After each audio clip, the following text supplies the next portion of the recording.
Hello, Trains Guy 2472 here. Welcome to my first ever model railroading tutorial. Today, you will be learning how to install Kadee couplers on a Tyco HO scale train with Talgo trucks. I hope you enjoy.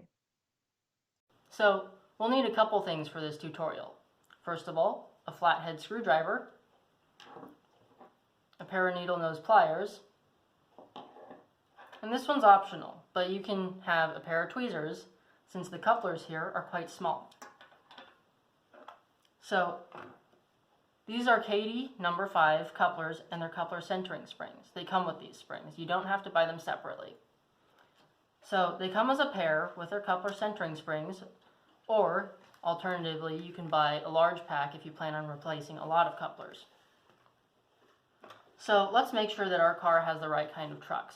As you can see, I've already replaced one of the couplers on this particular example. These trucks are made of all plastic, which means they are Talgo trucks.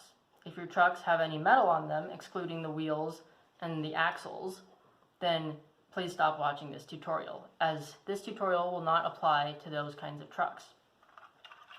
Now we want to grasp our car fairly firmly, grab the truck frame on both sides, and pull.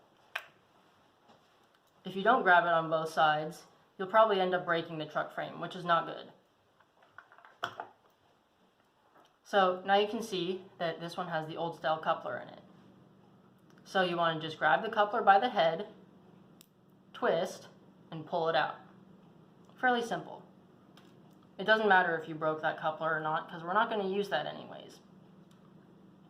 So now we want to take our first coupler centering spring. As you can see, it has these small fins on the sides and on the back. And so these fins need to be pointing down. You want to take this and insert it from the back of the coupler pocket, which is where the coupler was originally held. It takes a little bit of coaxing to get it in there, but I did. So now it's not all the way in. So you'll take your screwdriver, and you see this little black pin here. You can see it better on the underside.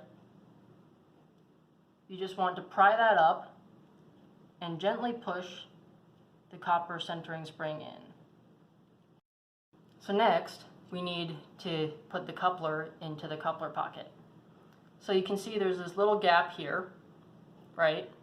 Make sure you didn't install the coupler centering spring backwards, because then there will be no gap to install your coupler. And make sure that the air hose part, this little part right here, is pointing downwards towards the ground when it's finally installed. But you'll have to do this process upside down, so make sure you don't get this confused. So you want to take your coupler, slide it right in, and now you can flip it upside down. You want to take your screwdriver and pry up the little pin again and push the coupler in and drop the pin back down. So now the coupler is in place, as you can see. Now we have to test it. See how it bounces around when it goes over the switch? That's bad.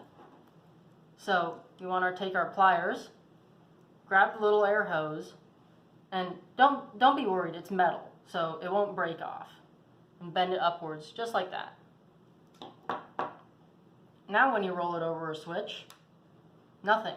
That's good. If it hits the switch, then that'll possibly derail your train. Now we can snap it back onto the car, just like so. And our car is ready to roll. Re-rail it, test it out a bit. Now you can grab a newer locomotive, such as this one. Set that on the track, and you can couple right up to it, just like so. Now for the other coupler, you can replace the other truck on the car. Thank you for watching.